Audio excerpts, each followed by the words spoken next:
Terima kasih Bapa, kami merasakan kehadiran-Mu di tempat ini. Dan kami percaya Tuhan, karena firman-Mu berkata, di mana 2-3 orang berkumpul di dalam nama-Mu, di situ Engkau hadir.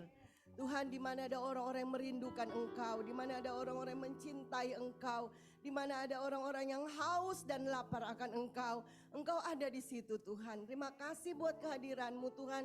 Kami menghormati Engkau di tengah-tengah kami. Dan saatnya Tuhan Engkau jamah kami Tuhan. Engkau lawat kami dengan firman-Mu. Engkau Tuhan berperkara dengan kami Tuhan. Oh Tuhan, kami sangat membutuhkan suara-Mu Tuhan. Berfirmanlah, kami siap untuk mendengar. Hanya di dalam nama Tuhan kami Yesus Kristus. Amin. Silakan duduk saudara-saudara.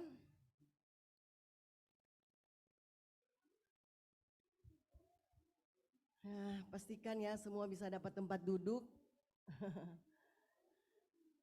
Wow, luar biasa. Puji Tuhan. Memang kita harus mencari tempat yang lebih besar. Amin. Oke. Ya, sudah siap semua ya. Haleluya, sudah siap. Shalom. Mana suara-suara yang bersemangat? Shalom. Haleluya, puji Tuhan. Hari ini bukan kebetulan, amin. Tidak ada yang kebetulan bagi anak-anak Tuhan. Hari ini kita percaya semua bahwa hari ini sudah ditetapkan Tuhan. Bahwa kita ada di tempat ini. Kita bersama-sama beribadah dan pastikan bahwa nama kita hari ini tercatat di sorga. Amin. Puji Tuhan, tadi kita sudah mendengar kesaksian dari itu kakak sepupu saya ya, Kak Indri. Ya, Kak Indri ternyata Tuhan itu sanggup melakukan apapun dimanapun. Amin. Tuhan sanggup membuat kita tetap dalam hadirat Allah. Iya kan, saya juga udah pernah mengalami hal-hal seperti itu. Saya ingat satu ilustrasi saudara-saudaraku. Yaitu ilustrasi seorang sopir angkot dengan pendeta. Saya awali dengan sebuah ilustrasi ya. Di pengadilan nanti ternyata pendeta gak masuk surga. Terus tanya, loh kok pendeta gak masuk surga? Oh Bapak tunggu di sini aja dulu kata malaikat. Terus sopir angkot dipanggil. Terus datang, silakan masuk. Loh kok sopir angkot masuk ya? Terus Pak Pendeta protes kan. Wah Pak Pendeta pasti dia tahu dong surga itu milik dia. Masa pendeta gak masuk surga? Terus Pak Pendeta tanya sama malaikat. Malaikat kok saya gak masuk surga? Saya kan pendeta. Terus malaikat bilang, iya Pak. Soalnya Bapak kalau di dunia khotbah Bapak bikin orang tidur. Tetapi sopir angkot ini dia membuat orang berdoa. Kenapa dia bisa? Karena dia angkot. Nah ini cuma ilustrasi saudara-saudara, amin. Ya pendeta-pendeta yang tersinggung. Kita semua harus berjuang masuk dalam kerajaan surga. Haleluya. Ya puji Tuhan saudara-saudara ya. Hari ini kita akan mendengar satu khotbah. Kalau saudara suka dengan tema atau judul yaitu awas kemunduran rohani. Ya itu judul tema khotbah hari ini. Nah kita tahu bersama saudara-saudara, ini kita sedang masuk dalam masa-masa pemurnian, amin. Kita tahu semua tidak ada yang menjadi rahasia bahwa keadaan dunia ini semakin sulit, amin. Firman Tuhan tergenapi, masa-masa ini masa yang sukar. Makanya kita anak Tuhan, gereja Tuhan sedang masuk dalam masa pemurnian. Kenapa saudara-saudara? Karena Tuhan mau kita sungguh-sungguh mengikut Tuhan, amin. Seperti yang Kak Indri katakan tadi, ada banyak orang Kristen tetapi tidak sungguh-sungguh, ya kan? Kita cari Tuhan tapi tidak sungguh-sungguh. Kita berdoa tidak sungguh-sungguh. Makanya Tuhan mengizinkan kita harus masuk dalam masa pemurnian. Haleluya. Ketika masa pemurnian tiba saudara-saudara, ini harus terjadi, amin. Tidak ada yang bisa mencegah apa yang terjadi. Masa yang sukar saudara-saudara. Kita belum melewati sih sebenarnya, iya kan? Virus corona belum habis sih, masih ada saudara-saudara, masih ada. Itu juga kita udah masuk masa yang sukar. Saya mendengar satu hamba Tuhan ya dapat suara dari Tuhan, dia katakan bahwa duka yang besar melanda Indonesia.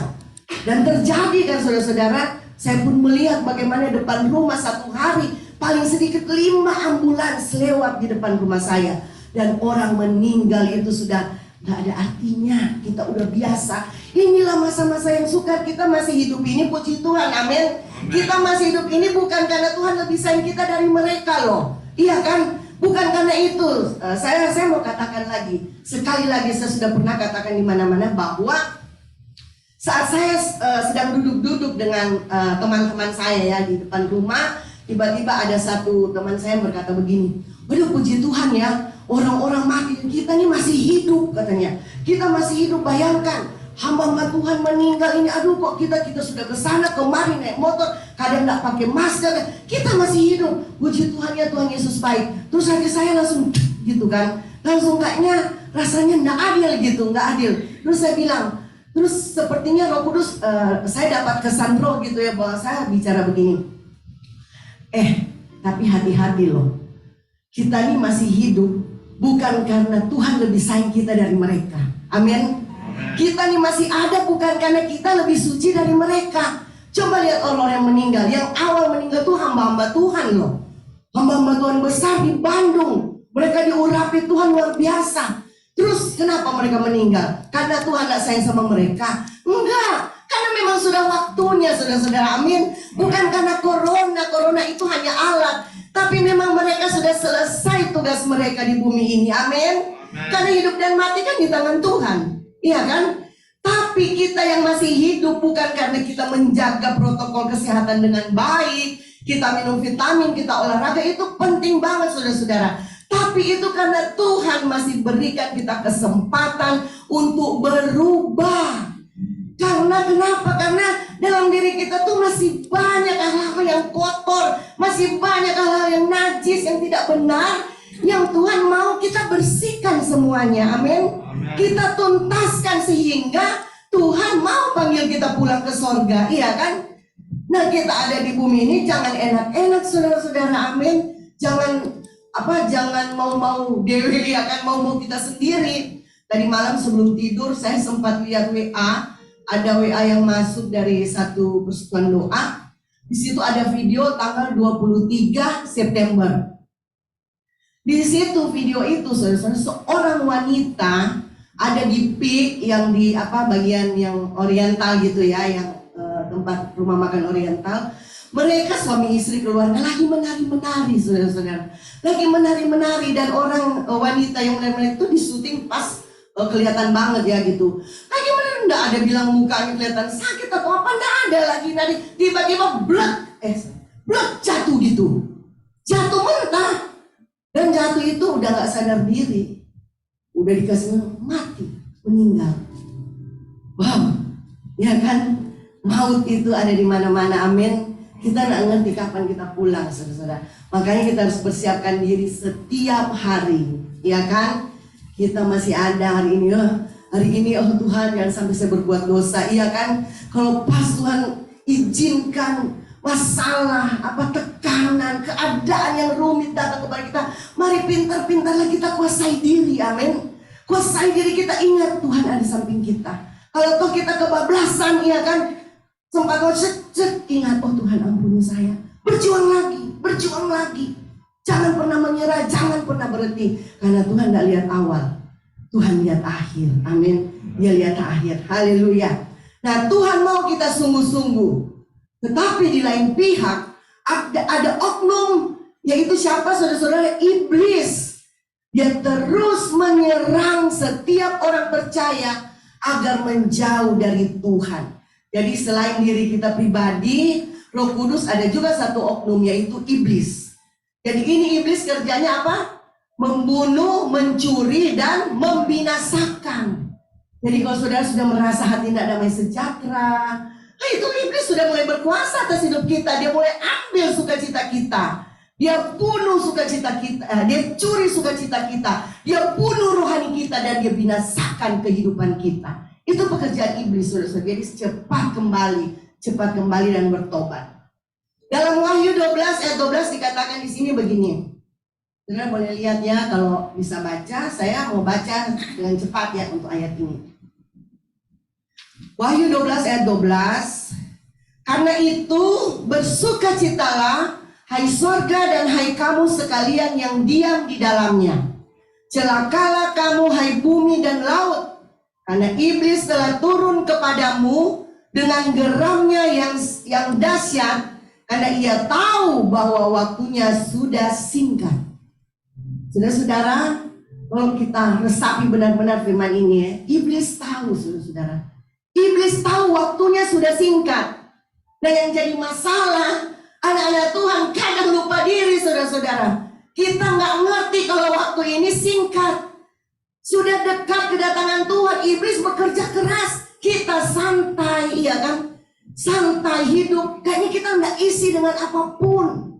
Satu hari kita hanya dengan keinginan diri kita sendiri. Nggak bisa jadi berkat, ya kan?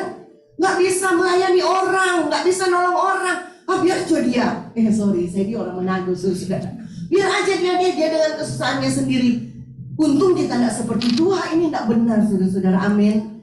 Amin. Di setiap saat, saudara-saudara tidak bisa pergi. Ada sosial media. Amin. Sosial media, saudara, kalau memang ada waktu lihat, wah teman saya lagi sulit. Saya dapat 1 jiwa dalam sosial media, Facebook. Pada saat saya buka, ada seorang wanita yang lagi menangis. Dia katakan, tolong, apa ada yang baca ini, saya lagi sakit. Ada yang bisa tolong saya lagi tinggal di satu perumahan di ujung BSD. Dan tidak ada orang-orang, saya sendiri. Saya tidak ada kendaraan, saya lagi sakit, muntah-muntah, panas gini. Saya pikir main-main. Terus saya kenal orangnya, tapi udah lama jauh ya, udah lama pergi. Terus saya tanya, saya messenger sedang gini, kamu sakit apa? Dia bilang, saya sakit kak. Saya bilang, masa ada orang situ? Nggak ada kak, rasanya saya mau mati begini begitu gitu. Saya doakan ya kamu supaya kamu sehat. Tapi besoknya dia begitu lagi. Terus saya lagi pergi ya sama keluarga, lagi ada acara. Terus di jalan udah malam mau sampai di rumah, hati saya sakit gitu, hati saya sedih gitu. Kok nggak ada orang yang nolong dia masih teriak-teriak begitu. Kok nggak ada orang, dia kan di gereja, ada gerejanya, bukan di gereja kita. Paling tidak ada teman, dia kan suka berdoa, ada teman doa. Nggak ada, saudara-saudara. Saya telepon dia malam-malam itu, saya bilang, kamu nggak ada yang nolong? Nggak ada kak, ini saya sakit, muntah-muntah gini-gini. Saya udah nggak pikir waktu itu zaman corona, saudara-saudara. Zaman lagi kritis-kritisnya corona, saya udah nggak mikir kalau dia saat itu jangan-jangan corona. Yang saya cuma pikir saya harus tolong dia. Amin, saudara-saudara. Dan puji Tuhan, Tuhan berikan kami fasilitas mobil. Waktu itu saya baru mau tiba di rumah. Saya bilang kalau saya ke sana saya jemput kamu bisa bertahan. Saya bawa kamu ke dokter. Iya kak, saya bisa kak. Sekarang saya udah lemas sekali gitu. Saya belum makan 1 hari. Coba bayangkan, terus kamu tinggal di, saya nggak tahu mau tinggal di mana. Saudara tahu nggak sampai di rumah apa yang saya lakukan? Ada satu ruangan yang biasa kalau orang datang nginapnya di situ. Saya bongkar, saya sama ada kalian datang ya sama anak ponakan saya udah bongkar tuh kamar, angkat kasur, dorong keluar lemari. Saya udah capek loh saudara. Saya nggak tahu kekuatan dari mana itu. Saya atur itu kamar untuk nanti dia datang. Itu sudah jam 9 malam. Dan setelah itu saya tanya suami saya, bisa enggak Pak aku antar saya? Iya boleh. Dia juga udah capek. Kita pergi ke BSD saudara-saudara malam itu. Dan jemput dia, memang tempatnya udah angker. Tempat tadinya dia kos, rumah itu memang udah gelap, gulita, ada orang dia. Waduh, kita ambil dia tengah malam. Carikan dia bubur, carikan obat. Aduh, layani dia. Itu kalau bukan hati Tuhan, hati siapa saudara-saudara? Kita yang berdoa setiap hari, apakah engkau memiliki hati Tuhan? Amin. Atau saat engkau melihat banyak orang susah, kau cuek? Biarin aja mereka susah. Ya kan? Padahal kita dipanggil untuk melayani, amin. Melayani orang yang sehat mah udah biasa, tapi melayani orang yang begini, ini harus menanggalkan keegoisan kita, saudara-saudara. Nggak gampang. Kita nggak ngerti setelah disembuh dia mau apa, ya kan? Apa dia mau balas kebaikan kita atau enggak? Kita nggak ngerti. Yang kita tahu hari itu tolong dia, karena satu saat Kita nggak tahu apa yang akan terjadi dengan kita. Amin. Alkitab berkata, apa yang kau tabur kau akan tuai. Ya. Jadi ini banyak yang harus kita lakukan di hari-hari terakhir ini, saudara-saudara. Akhir zaman, saudara-saudara. Makanya di sini, yuk kita berlomba dengan iblis. Amin. Masa iblis aja tahu Tuhan Yesus sudah mau datang. Kita nih cuek banget, seakan-akan kita pura-pura nggak tahu. Nanti di gereja baru kita sadar, oh iya ya Tuhan mau datang. Setelah pulang gereja kita sibuk dengan kepentingan kita sendiri. Kita lupa tugas kita. Ada banyak strategi yang iblis rencanakan untuk menjatuhkan orang percaya. Hati-hati saudara-saudara. Saya selalu khotbah, saya selalu katakan begini.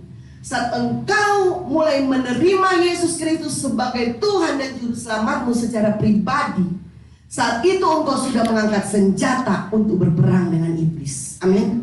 Karena saat itu iblis sudah musuh kita. Kalau tadinya iblis teman kita, ya kan, sahabat kita, dia bukakan kita jalan untuk mendapatkan hal-hal yang praktis. Tetapi saat kita menerima Tuhan Yesus Kristus secara pribadi, kita adalah hamba Tuhan, kita adalah milik Tuhan. Dan hidup kita harus berubah, harus seperti Yesus. Nah, daging dengan roh nggak bisa bersatu, amin. Mau hidup seperti Yesus berarti kita harus punya Roh Kudus, amin. Tapi kalau kita hidup menjadi hamba setan, kedaginganlah yang menguasai hidup kita. Nah, saat itu kita sudah angkat senjata. Di situ kita harus sadar dan sadar. Ada ya acara terus, sadarlah dan berjaga-jagalah. Kita harus sadar, saudara-saudara. Karena kalau kita nggak sadar, kita akan dipermainkan. Kita yang akan dipermainkan, saudara-saudara. Ya, jadi ada strategi iblis yang paling ampuh hari-hari ini, saudara-saudara. Dan itu begitu melanda umat Tuhan. Yaitu apa? Di sini saya tulis begini ya. Iblis membuat orang percaya merasa, tanda kutip ya, kita nih merasa bahwa ia sudah tidak melakukan kesalahan. Dia sudah tidak melakukan dosa. Dia sudah tidak melanggar hukum. Dia sudah taat kepada peraturan. Hidupnya sudah baik-baik. Hidupnya sudah suci. Hidupnya sudah aman. Ibadah 1 minggu 5 kali hadir. Doa 1 minggu 5 kali hadir. Acara gereja ada di situ.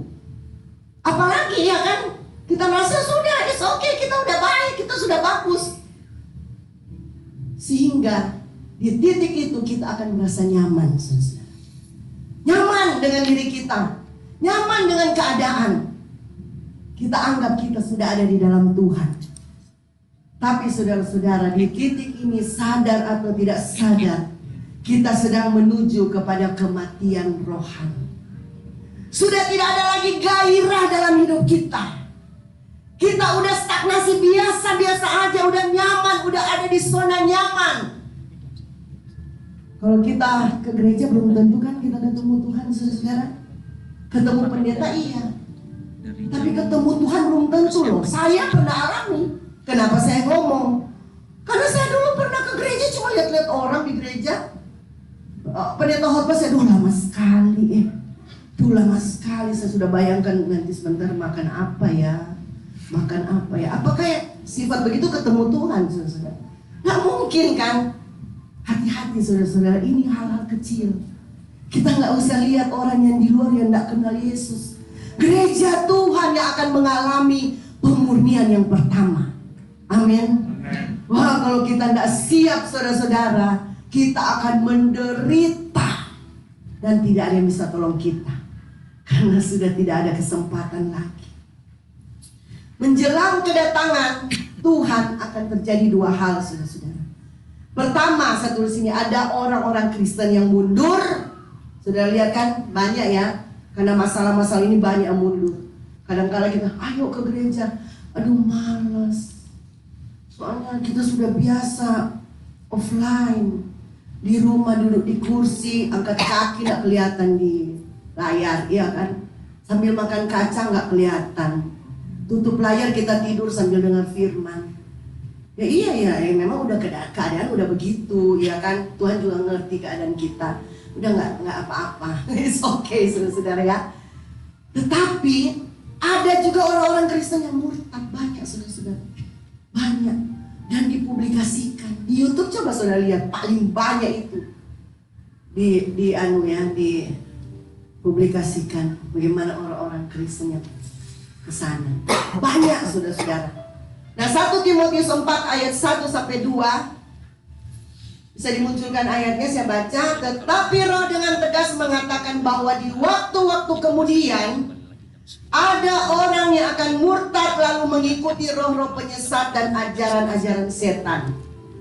Ayat 2, oleh tipu daya pendusta-pendusta yang hati nuraninya memakai cap mereka. Timotius berkata, yang akan murtad ya. Ada orang yang akan murtad, berarti itu pasti terjadi saudara-saudara. Kenapa murtad? Karena banyak penyesat hari-hari ini. Banyak nabi palsu saudara-saudara. Kalau saudara tidak berakar kuat dalam firman, kita akan digoncangkan dan kita tidak punya prinsip. Amin. Kita akan gampang ke sana, ke situ. Oh, di sana ada Tuhan di dinding, ke sana. Padahal Alkitab bilang jangan percaya loh hal-hal begitu. Alkitab udah bilang, oh ada foto Tuhan Yesus di awan-awan. Kita lari lagi ke sana, ke situ. Gak punya prinsip, kita gak kuat berpegang teguh kepada firman. Itu yang terjadi hari-hari ini saudara-saudara. Memang itu pasti terjadi karena Alkitab udah katakan. Nah, sekarang saya mau berbicara tentang kemunduran rohani saudara-saudara ya. Ada banyak orang yang datang ke gereja, termasuk saya dulu saudara-saudara ya. Saya tidak menghakimi siapapun, tetapi saya juga dulu mengalami. Datang ke gereja ikut ibadah hanya memanfaatkan Tuhan. Kita tuh punya masalah. Dulu saya ketua doa di Jawa Tengah ya, Jepara, satu gereja. Saya yang full timers itu saya ketua pendoa gitu. Jadi kita ada doa setiap hari jam 10, jam 10, jam 1, 2 kali. Jadi udah 2 season. Ya, saya kalau ibadah, saya berdiri di muka gereja. Semua orang yang datang sama ini, ada ibadah doa lu setiap hari, datangnya gitu. Nggak khusus untuk pendoa, siapa yang mau datang berdoa, datang berdoa. Iya bu, saya lagi ada masalah ini. Ya udah datang berdoa gitu. Datang berdoa rame-rame. Wah, ruangan doa penuh saudara-saudara. Ruangan doa penuh. Tiba-tiba Tuhan kita kan luar biasa saudara-saudara. Dia jawab doa mereka satu persatu. Hilang satu persatu saudara-saudara. Kenapa? Karena doanya udah dijawab. Dia datang ke situ karena dia cuma minta Tuhan berkati usahanya. Tuhan berikan dia modal. Tuhan berkati keluarganya. Tuhan berikan suami saya pekerjaan. Dan setelah semua terjawab saudara-saudara, tinggal saya dengan teman kita berdua di ruangan doa. Yuk kita besuk. Datang satu-satu. Wah, rumah makannya sudah mantap. Yang tadinya nggak punya modal. Bu, puji Tuhan, iya Bu Ita, ayo makan ya Bu Ita. Aduh, ini semua karena doa-doa. Iya kan, semua karena doa. Tuhan pasti memberkati kita. Tapi tidak hanya sampai di situ saudara-saudara. Kita cari Tuhan bukan karena untuk berkat, amin. Bukan hanya untuk berkat itu bonus buat kita. Makanya orang yang datang cari Tuhan untuk berkat, saat dia tidak diberkati, dia langsung jadi lemah dan putus asa. Dan dia jadi makanan setan. Menderita saudara-saudara. Wah, ini luar biasa ya. Butuh kesembuhan. Jadi saya lanjutkan tadi ya. Jadi saya begini, Bu, kok udah gak doa? Susah Bu Ita, kan toko rame. Coba saudara-saudara. Ya saya mau ngomong apa? Saya bilang, Bu, kasihlah waktu buat Tuhan. 1 minggu 2 jam aja. Ibu ambil hari apa? Hari Sabtu, hari Senin. Kasih Bapak yang jaga, kan Bapak gak kemana-mana. Cuma 2 jam. Wah, pas jam itu jam rame-ramenya Bu Ita. Waduh. Ya udah, kita sebagai hamba Tuhan kan harus ngomong. Ya, selanjutnya terserah Anda, berurusan dengan Tuhan. Dan benar saudara-saudara, nggak sampai 3, 4, 5 bulan ambruk lagi tokonya. Jadi begitu saudara-saudara. Kadang kita ke gereja, kita datang ibadah, kita hanya memanfaatkan Tuhan. Kalau ada orang-orang seperti itu di sini, dan saya juga dulu begitu, saya langsung bertobat akhirnya waktu saya dengar firman saudara-saudara. Nah, saya juga mengharapkan saudara hari ini bertobat saudara. Jangan berharap berkat dari Tuhan, karena berkat itu bonus. Terlalu kecil buat Tuhan untuk memberkati kita kalau kita sungguh-sungguh saudara-saudara, amin. Berkat itu kecil banget buat Tuhan. Kita jangan fokus di berkat saudara-saudara. Apalagi kita GSKI kan, kita dengar gembala senior Bapak Erasmus bilang sama kita, bahwa kita cari Tuhan, cari pribadinya, senangkan Tuhan. Hari-hari ini kita harus apa? Berkemas-kemas. Wow, harus berkemas-kemas saudara-saudara. Semua harta dunia apa kita udah gak pusing. Karena kalau Tuhan datang, mau apa saudara-saudara? Syukur-syukur kita bisa masuk surga, iya kan?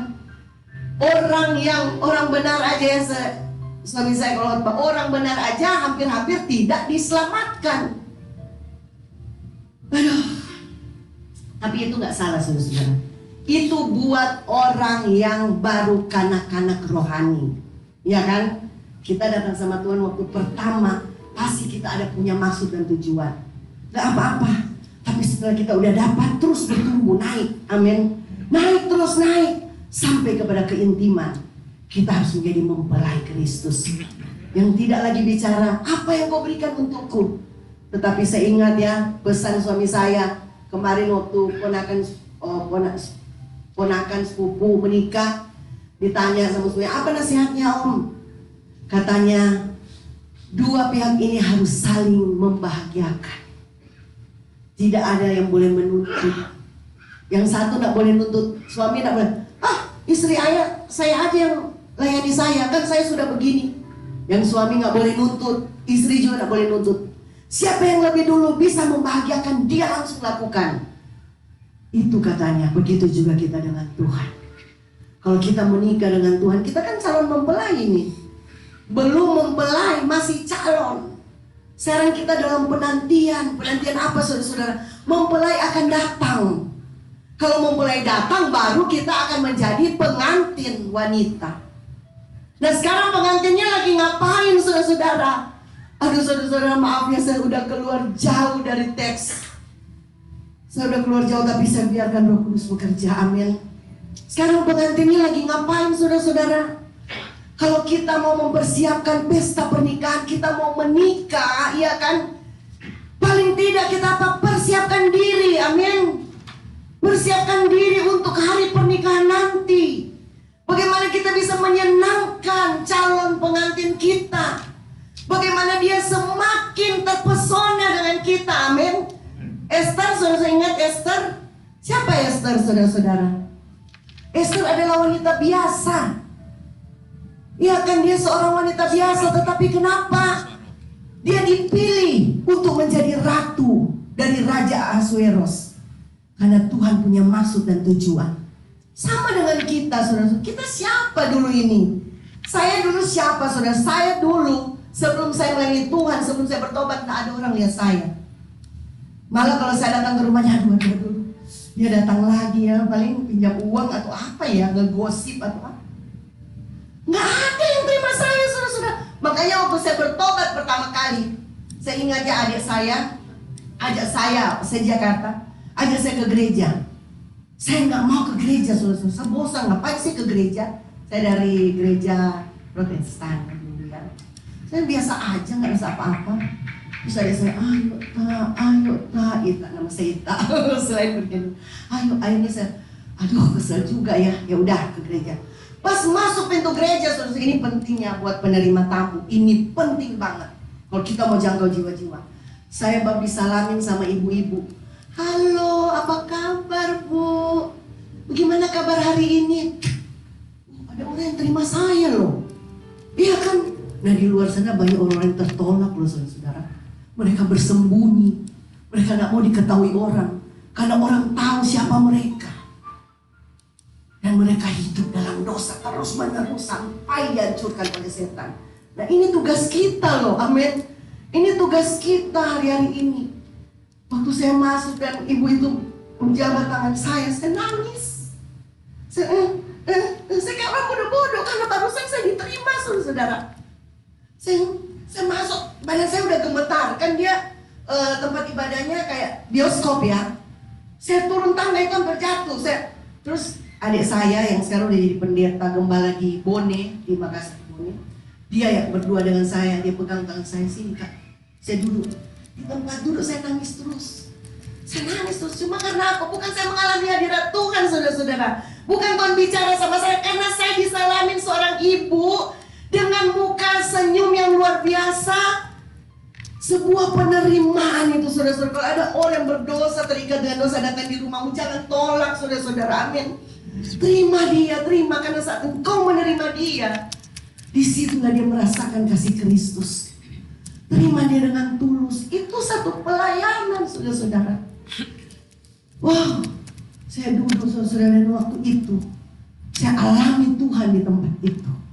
Ternyata senyum ibu itu membuka hati saya yang keras, menghancurkan tembok-tembok yang dibangun berabad-abad. Wah, iya ya, tembok keras hati saya itu dihancurkan hanya dengan senyuman saudara-saudara. Dan saya alami Tuhan. Waktu firman Tuhan selesai, karena mungkin pendetanya lihat ya saya nangis terus, dan saya berharap lebih juga, saya gak puas. Tiba-tiba dia bilang, kalau ada orang yang merindukan Tuhan, lawatan Tuhan, maju ke depan. Saya lebih dulu maju saudara-saudara. Saya maju pas di depan sini, dan dia doakan saya dari mimbar, saya jatuh, dan saya tidak bangun-bangun sampai kolektor sudah selesai. Syukur mereka tidak kasih bangun saya ya, karena kalau ada satu gereja mereka, bu bangun bu. Saya pernah alami itu juga. Jadi saudara-saudara, ini pengalamannya, apa yang kita alami. Kalau ada orang yang didoakan dan dia alami Tuhan, biarkan. Saya sedang merasakan berjalan-jalan dengan seseorang yang luar biasa di sebuah taman, dan saya tidak mau bangun waktu itu, saya tidak mau pulang. Saya mau ada di taman itu terus, saya tidak mau pulang. Tiba-tiba saya dengar lagu pujian, ternyata persembahan, dan pas sudah selesai, dan saya dipegang, saya dibawa. Itu pertama saya dilawat Tuhan saudara-saudara. Siapa kita ini saudara-saudara? Amin. Siapa kita? Aduh, sebelum kita kenal Tuhan, kita ini sampah. Ada satu full timer ya di gereja saya yang dulu saya melayani. Saya kalau bicara begini ya, siapa kita? Oh ibu Ita ini rendah hati banget ya, gitu kan. Pasti dong, iya kan, rendah hati banget. Tapi saya pernah dapat satu hamba Tuhan. Dia katakan begini kepada saya. Dia konseling dengan saya. Saya gak pernah lakukan kesalahan loh kak. Saya jaga hidup saya kudus. Saya sangat menjaga baik sebaik. Karena dia habis ditegur sama pemimpin, dia gak terima. Kebetulan pemimpin suami saya. Dia gak terima. Dia protes, dia konseling sama saya karena saya ketua doa. Saya gak mau dikasih begitu. Saya hanya mau ditegur oleh seorang yang urapannya tinggi. Oh, saya bilang, siapa itu? Hanya Tuhan Yesus yang urapannya tinggi. Saya bilang, iya kak, hanya Tuhan Yesus. Kalau cuma Kak Oci itu tidak level dengan saya, karena dia sudah sekolah Alkitab sampai, waduh, tinggi, dia anggap dia sudah merasa lebih tinggi. Dan saudara-saudara, apa yang terjadi saudara? Saya doakan dia. Saya bilang, Tuhan hancurkan setiap roh kesombongan dalam dirinya.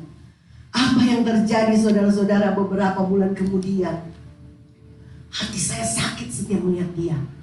Ada apa Tuhan? Kalau saya pulang doa, nangis, saya tidak ada masalah. Nangis, mukanya muncul. 2 orang hamba Tuhan muncul. Kenapa? Saya ngomong sama suami saya, sayang, coba tanya full timer yang namanya ini. Dia seorang hamba Tuhan, pendeta. Dia waktu doanya, apa udah berkurang, mungkin ada masalah atau apa. Terus tanya, oh iya bagus, tetap doa, tetap jalan, semua jalan. Tapi kok tetap ada di wajah saya mukanya. Setiap saya doa nangis, saya bilang tolong panggil pribadi, tanya ada apa. Dipanggil nyangkal. Saudara, apa yang terjadi? Karena saya orangnya suka mendesak suami saya. Suami saya banyak pekerjaan, bukan hanya satu itu yang harus dia urus. Tapi saya pingin tahu apa yang terjadi. Jadi malam itu saya lagi berargumentasi dengan dia. Tiba-tiba ada yang ketuk kamar. Tok, tok, tok, tok, tok, tok, tok. Pas buka, kak, tolong kak, tolong kak. Kenapa? Ternyata keluarga perempuan satu kampung udah mau bertindak, saudara. Kampung di Jepara itu kan keras juga ya, muslim. Ternyata mereka 2 orang bawa perempuan ke sekretariat, pacaran. Nggak tahu lakukan apa. Perempuannya nekat mau kawin. Jadi harus kawin, keluarganya udah minta harus kawin, kalau tidak, wah gereja kita mau diserang lah, mau diapa, bener kan? Hati-hati saudara dengan kesombongan. Nggak ada orang yang benar di dunia ini, tidak ada, saudara-saudara. Yang benar tuh cuma Tuhan, amin. Cuma Tuhan. Wah, hati-hati kalau saudara merasa bahwa saudara ini sudah merasa tidak melakukan apa-apa. Saya sudah hidup suci, saya tidak lakukan dosa. Itu adalah tipu muslihat iblis untuk membuat kita tidak berbuat apa-apa untuk pekerjaan Tuhan. Dan akhirnya lama-lama gairah kita hilang, ya kan? Mati rohani kita. Benar, yang rasa kita sendiri kok. Kita sendiri, kita bersandiwara kayak begini-begini. Enggak ada urapan, saudara-saudara, enggak ada. Orang-orang jemaat yang dekat Tuhan tuh bisa rasa, ya kan? Kita ngobrol dan orang bisa rasa. Yuk mari sama-sama kita berubah, amin. Kita berubah, kita terus bertumbuh. Ada dua panggilan dalam kehidupan kita. Pertama, saudara-saudara, kita dipanggil untuk keluar dari dosa. Itu pertama ya, kita bertobat pertama ya. Panggilan dari kehidupan lama. Kita keluar dari kehidupan lama, keluar dari dunia ini untuk masuk ke dalam kerajaan Tuhan. Amin. Itu panggilan pertama. Jadi waktu kita bertobat, kita sakit, doa, ya kan? Tuhan sembuhkan saya, sembuh. Kita bersaksi di gereja ya, saya disembuhkan. Oh puji Tuhan, amin, tepuk tangan, ya kan. Terus apa lagi? Kita mengalami masalah, Tuhan berikan kita jalan keluar, amin. Saat kita lemah minta sama Tuhan, saat kita susah penghiburan Roh Kudus datang. Itu panggilan pertama, saudara. Sama dengan waktu anak-anak kan dilayani. Mana anak-anak yang bisa layani diri sendiri. Jadi kalau saudara sampai hari ini, maaf saudara, sama katakan masih begitu-begitu terus, berarti saudara masih anak-anak.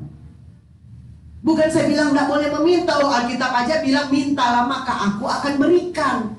Tetapi saat kita bertumbuh, fokus kita tidak lagi kepada meminta, amin. Fokus kita ada kepada melakukan, ya kan?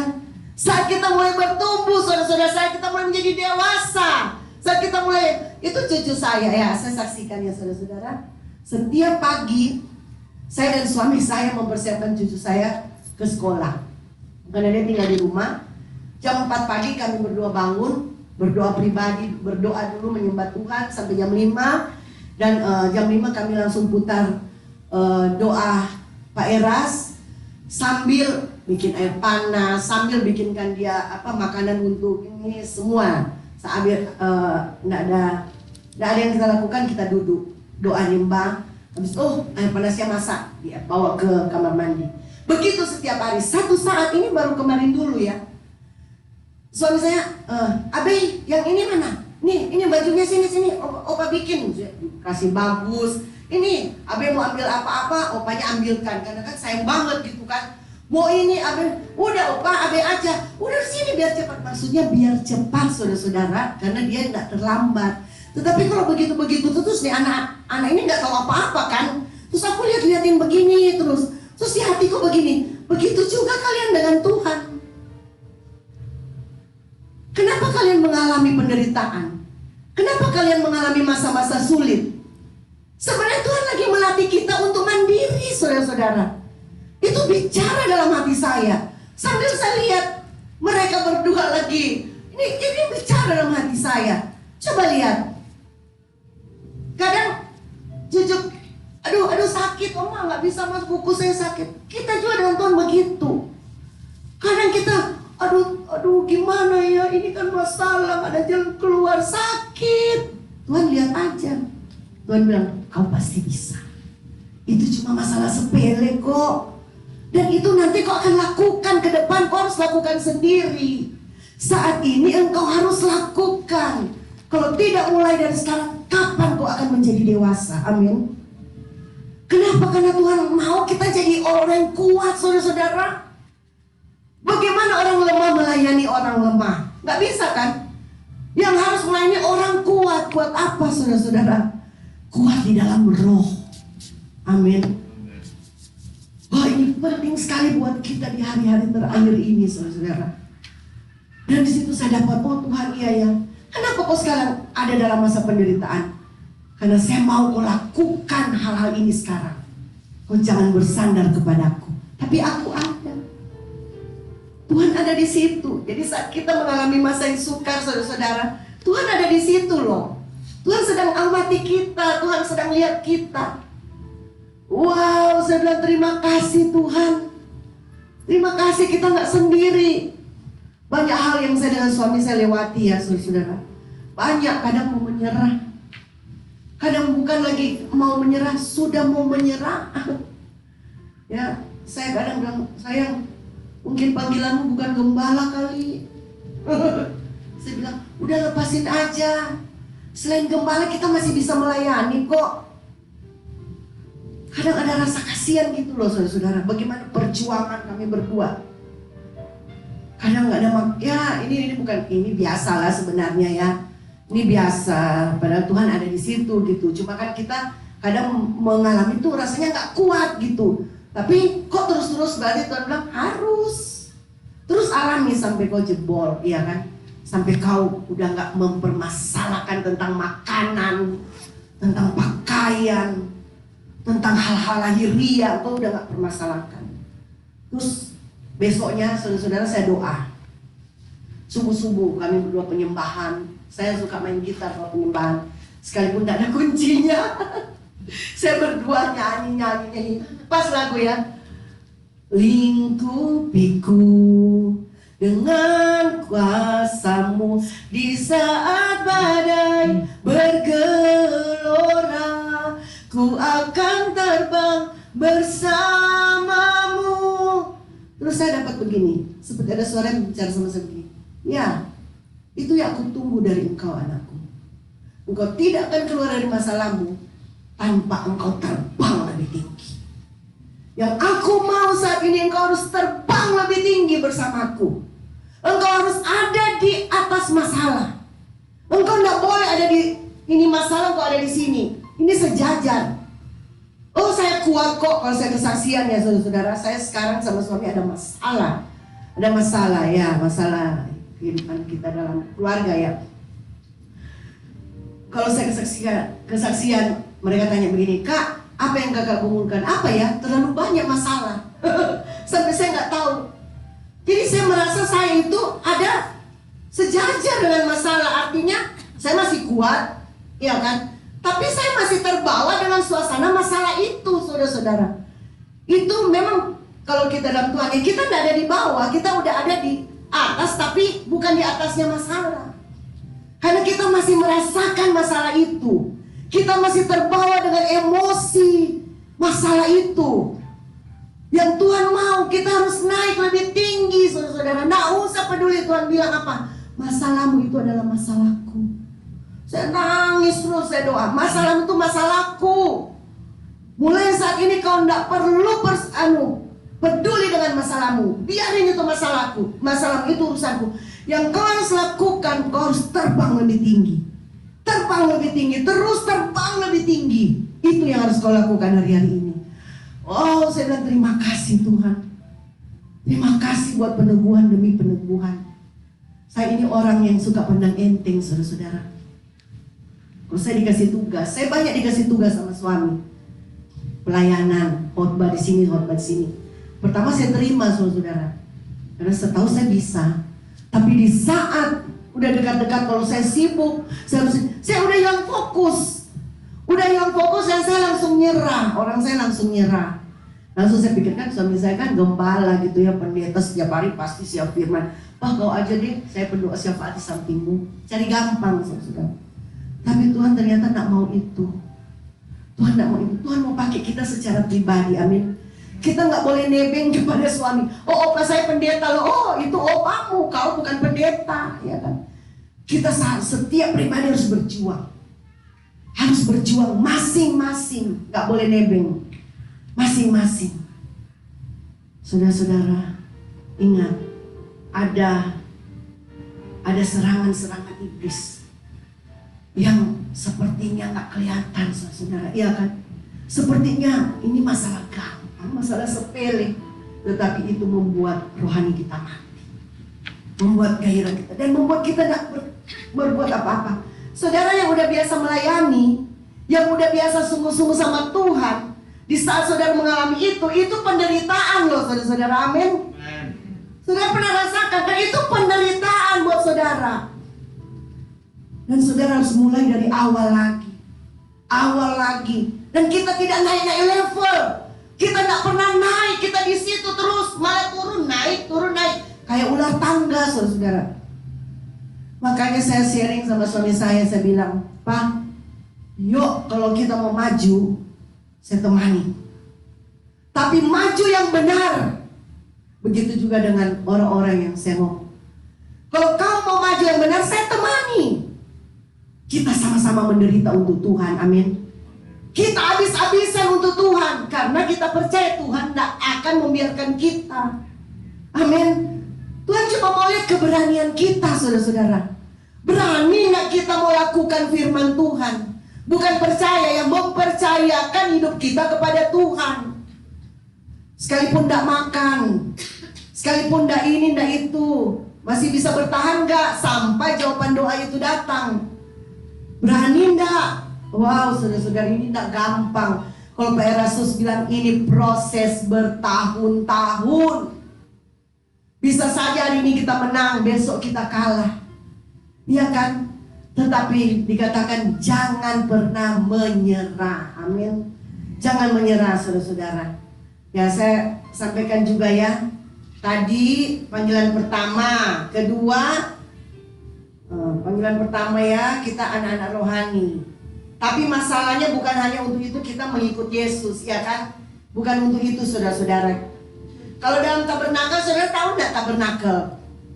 Ya, saya dari kecil udah tahu karena gereja saya GPT, Gereja Pantekosta Tabernakel. Jadi saya udah ngerti, oh, tabernakel ini ada ruang kudus, ruang maha kudus, gitu kan? Itu ada meja roti.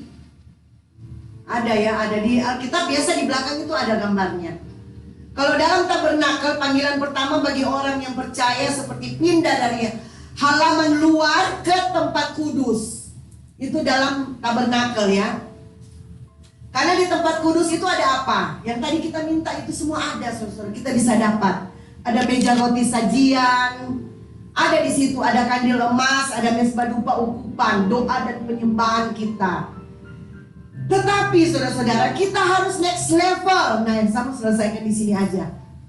Saya rindu kita sama-sama naik lebih tinggi, amin. Kita harus next level, karena kalau kita ada di bawah, kita nggak akan menggenapi panggilan Tuhan dalam hidup kita. Tetapi kemudian harus diikuti dengan langkah berikutnya adalah apa? Masuk ke dalam suatu hubungan ilahi dengan Tuhan. Amin. Kalau kita yang sudah merasakan kebaikan Tuhan, pertolongan Tuhan, kita sudah merasakan berkat-berkat Tuhan, kita tidak berhenti sampai situ, saudara-saudara. Yuk kita maju naik. Tuhan, apa yang Tuhan mau lakukan dalam hidupku?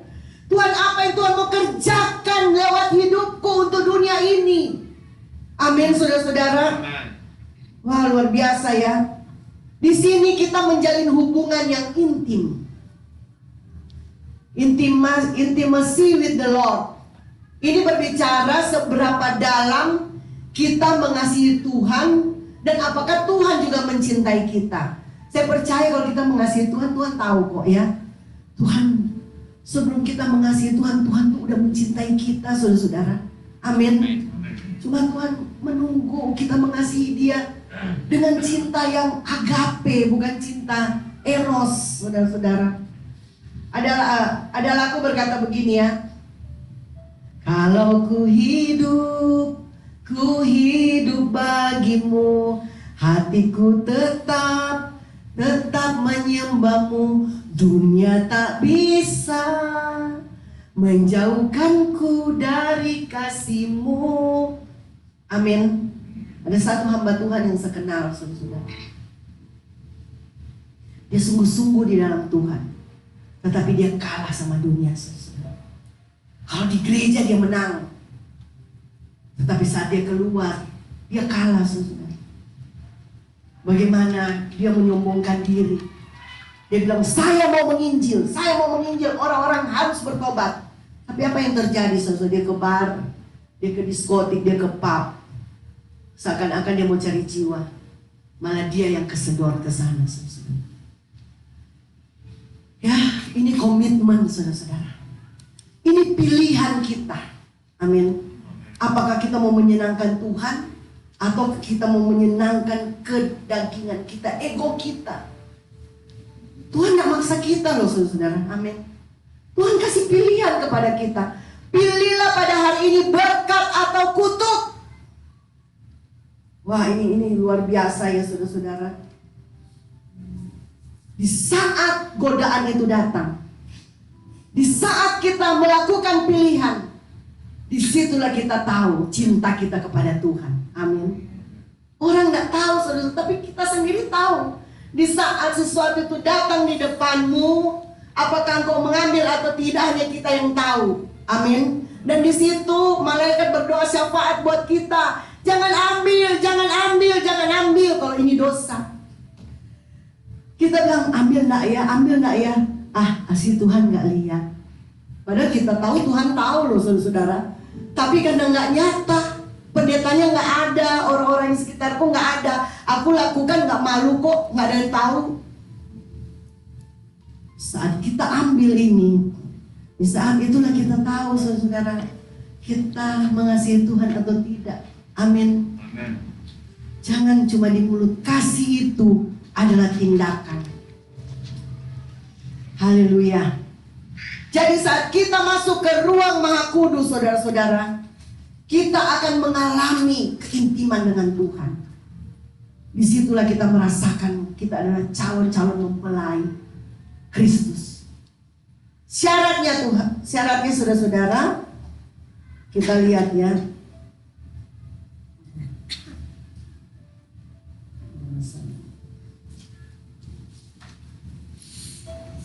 Sabar saudara-saudara.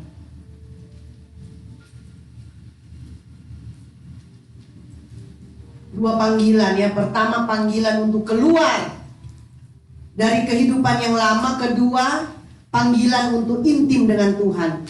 Disinilah kita next level. Di sini kita harus menentukan pilihan saudara-saudara. Karena kita ada di ruang Maha Kudus. Sama dengan visi gereja ini ya. Visi gereja ini adalah kekudusan hidup. Kedua, tanggung jawab. Ketiga, langit baru, bumi baru. Itu visi gereja kita, GSKI, semua sinode. Jadi ini yang harus kita pegang baik-baik saudara-saudara. Amin. Kekudusan. Pilihlah yang kudus saudara-saudara. Pilihlah yang suci. Sekalipun kita harus korban. Wah, gak gampang memang saudara-saudara. Gak gampang. Gak gampang kita hidup dalam Tuhan. Kita lihat ya, Ulangan 11 ayat 22. Saya udah berapa lama nih? Kalau udah stop bilang ya. Masih ya? Masih bisa ya? 5 menit lagi. Oke. Ulangan 11 ayat 22 katakan begini. Sebab jika kamu sungguh-sungguh berpegang pada perintah yang kusampaikan kepadamu untuk dilakukan dengan mengasihi Tuhan Allahmu, dengan hidup menurut segala jalan yang ditunjukkannya, dan dengan berpaut kepadanya. Ini syarat saudara-saudara. Syarat untuk kita mengalami kepenuhan Tuhan, janji-janji Tuhan. Dan kita jadi berkat adalah apa? Mengasihi Tuhan Allahmu. Amin. Ini syarat, ini Alkitab yang bilang, sebab jika kamu sungguh-sungguh berpegang kepada perintah, sungguh-sungguh saudara-saudara. Aduh, saya juga mengalami saudara-saudara, gak gampang saudara-saudara. Apalagi di saat kita sendiri mengambil keputusan itu gak gampang.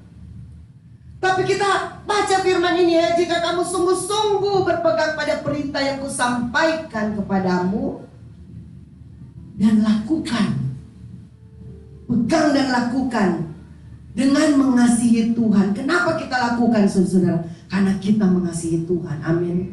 Karena kita, dan ada janji Tuhan saudara-saudara. Tuhan kita tuh luar biasa. Tuhan kita tuh jahat gitu ya.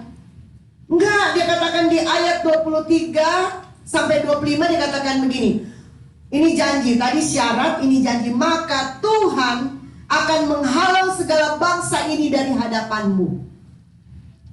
sehingga kamu menduduki daerah bangsa-bangsa yang lebih besar dan lebih kuat daripadamu, dan setiap tempat yang diinjak oleh telapak kakimu, kamulah yang akan memilikinya. Ini kepada orang Israel ya. Dan kita adalah Israel rohani. Mulai dari padang gurun sampai gunung Libanon, dan dari sungai itu, yakni sungai Efrat sampai laut sebelah barat, akan menjadi daerahmu. Tidak ada yang akan dapat bertahan menghadapi kamu. Tuhan Allahmu akan membuat seluruh negeri yang kau injak itu menjadi gemetar dan takut kepadamu, seperti yang dijanjikan Tuhan kepadamu. Amin. Wow, ada syarat, ada janji, ada sebab, ada akibat, saudara-saudara. Jadi semua yang kita lakukan untuk Tuhan tidak ada yang sia-sia. Itu firman Tuhan katakan. Jadi jangan pilih-pilih, saudara. Jangan lakukan yang enak aja, ya kan? Yang enak-enak, nyanyi di belakang sini single. Lalu apalagi kalau orang memang hobinya nyanyi, wah itu betul-betul dilampiaskanlah semuanya, ya kan? Tetapi lakukan yang sebenarnya. Dagingmu gak suka, tapi Tuhan suruh. Tuhan suruh, saudara-saudara, lakukan itu. Ya, khotbah saya sebenarnya belum selesai. Saya akan sambung nanti ya, karena waktu terbatas, saudara-saudara. Tapi saya mau tutup dengan satu kesaksian. Lakukan apa yang dagingmu tidak suka, tapi Tuhan suruh. Ada saat, saudara-saudara, kita menderita. Dan di saat kita menderita, orang nggak tahu, saudara. Orang nggak ngerti kalau kita menderita. Apalagi hamba Tuhan. Dia nggak boleh tunjukkan kepada jemaat kalau dia lagi menderita. Karena jemaat akan menjadi lemah. Iya kan? Paling susah tuh ibu gembala mau konseling kepada siapa, saudara-saudara? Benar ya Bu Karyati ya? Jangan salah konseling loh Bu. Bisa-bisa orang yang kita konseling malah rohaninya langsung dia pikir ibu gembala aja begitu, apalagi saya. Lihat orang yang kuat rohnya, amin. Kalau toh itu perlu. Ya, saya alami, saudara. Sedih sih, tapi air mata saya sebenarnya tidak berguna. Cuma perasaannya itu masih ada. Sakit-sakit, saudara-saudara. Gak ada yang tahu. Cuma Tuhan. Saya mau ambil keputusan.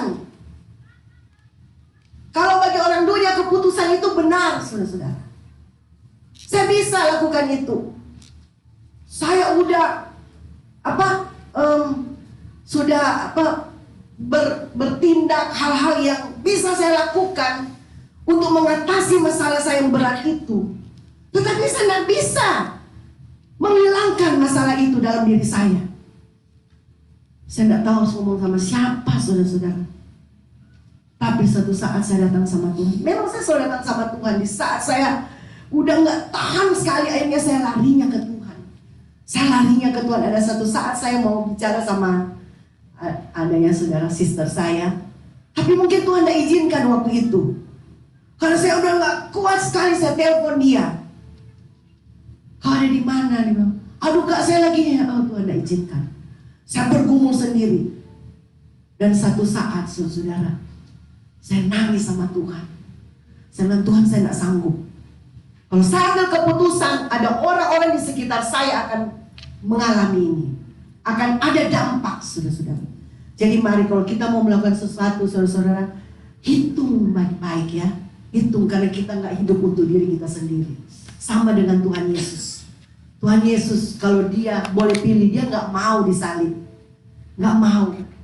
Tetapi ada dampak buat orang-orang di sekitarnya. Dan akhirnya saya doa sama Tuhan. Saya mengalami Tuhan. Dan saya komitmen sama Tuhan. Keputusan adalah keputusan Tuhan, bukan keputusan saya. Sekalipun saya harus korban. Saya korban. Tetapi saat saya mengambil keputusan bahwa hasil akhir itu adalah firman, bukan saya. Dan saya lakukan itu. Dan Tuhan mampukan saya berjalan dari hari ke hari. Kadang juga ada mengalami hal-hal yang gak enak, tapi Tuhan tolong saya. Kita berjuang saudara, amin. Tidak ada manusia yang gak punya masalah. Bohong kalau gak punya masalah. Pak Eras juga bilang, saya punya banyak masalah. Dan satu persatu masalah itu bisa selesai karena saya mau berjuang, amin. Nah mari saudara-saudara, sambil kita bangkit berdiri, dia bisa bantu saya untuk nyanyikan pujian ini. Mari kita mau datang kepada Tuhan. Sebenarnya khotbah saya sudah agak kacau saudara ya, tapi saya mengikuti arahan Roh Kudus saja. Mungkin ini yang saudara butuhkan dan saya butuhkan. Mari datang kepada Tuhan. Kita menaikkan satu pujian. Haleluya.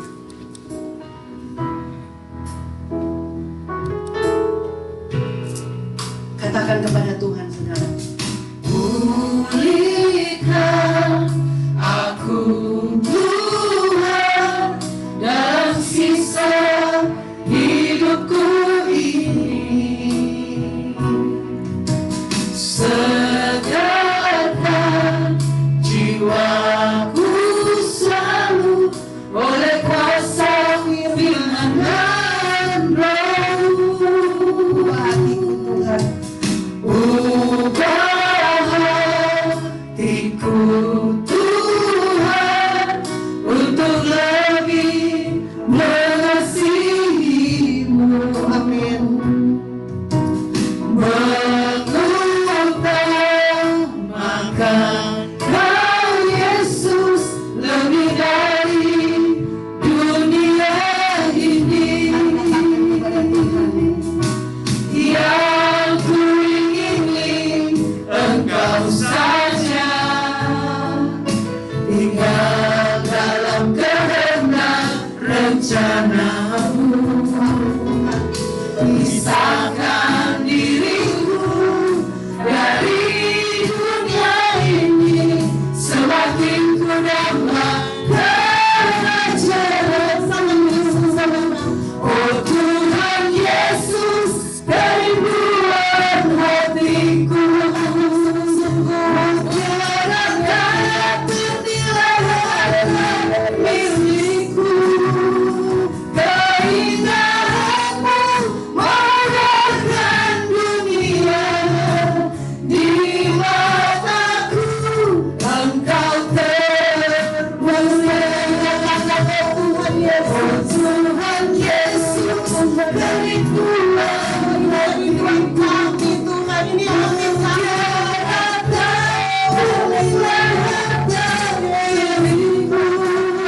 Kami selesai membesarkan dunia.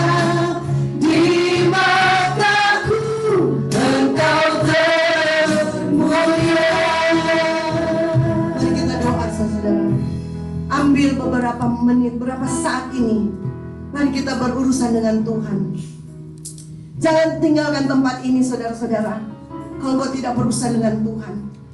Karena saya percaya firman ini datang kepada kita semua. Siang ini Tuhan mengasihi kita. Yes. Tuhan tidak mau kita tinggal di dalam dosa. Tuhan tidak mau kita hidup tidak sungguh-sungguh. Tuhan mau kita benar-benar sungguh-sungguh mengasihi Tuhan. Amin. Haleluya. Yesus, Engkau melihat setiap hati saat ini Tuhan. Engkau melihat mereka yang mau bertobat Tuhan. Engkau melihat mereka yang respon akan firman ini Tuhan. Ini waktu-Mu Bapa bekerja dalam hidup mereka. Ampuni Tuhan kalau ada ketidaksungguhan di dalam hati kami, di dalam hidup kami. Kami melakukan setengah-setengah Tuhan. Kami melakukan setengah-setengah sehingga tidak maksimal pekerjaan Tuhan dalam hidup kita. Kami minta ampun Tuhan sekali ini. Kau lihat hati-hati yang bertobat Tuhan. Engkau lihat hati-hati yang bertobat. Engkau peluk mereka Bapa. Engkau peluk mereka Tuhan. Engkau menerima mereka saat ini Tuhan. Engkau mengampuni dosa mereka Bapa. Ada firman-Mu berkata, apa yang terikat di sorga akan terikat di bumi. Apa yang terlepas di sorga akan terlepas di bumi. Tuhan, lepaskan kami dari dosa ketidaksungguhan. Oh, dalam nama Tuhan Yesus Kristus. Dan saat ini saya berdoa, setiap kuasa-kuasa kegelapan roh jahat, kuasa-kuasa penghulu-penghulu setan iblis yang membuat anak-anak Tuhan mengalami kemunduran rohani karena merasa tidak berbuat apa-apa, saat ini kami patahkan kuasa-Mu di dalam nama Tuhan Yesus Kristus. Kami usir dari kehidupan kami usir dari gereja GSKI Hati Bapa Bogor dan Pondok Indah di dalam nama Tuhan Yesus Kristus. Kami mau bersungguh-sungguh hati Tuhan. Lepaskan roh ketulusan, lepaskan roh kemurnian di dalam hidup kami. Di dalam nama Tuhan Yesus kami ambil itu Tuhan. Kami ambil dan mulai saat ini kami mau terbang lebih tinggi lagi bersama dengan Engkau Tuhan. Kami percaya semua masalah pergumulan kami Tuhan yang akan menggenapi dan memberkati kami. Di dalam nama Tuhan Yesus Kristus kami sudah diberkati oleh firman-Mu. Dan kami siap melakukan Tuhan dengan pertolongan Roh Kudus. Haleluya. Saudara yang dilawat Tuhan sama-sama katakan amin. Terima kasih Tuhan Yesus memberkati.